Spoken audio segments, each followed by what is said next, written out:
Ruto hakutaka hii katiba, alipinga hii katiba, akaenda Kenya nzima akasema hii katiba si katiba nzuri. Tukapigana mpaka tukapitisha katiba.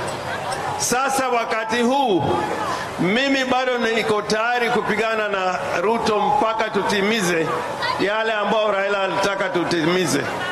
Nataka nitangaze hapa Pwani, kwa vita ya jana, vita ya leo na vita ya kesho, ule Raila ambao amebaki Kenya hii ni James Orengo, ambao anaweza kujitekeleza kila mahali. Ama ni aje? Ama ni aje?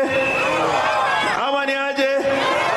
I can tell you I'm dependable, I'm a fighter, and I will continue to fight without loss of confidence or commitment. I'll remain resilient to the people of Kenya so that the wishes of the people who founded the nation called Kenya will have been met.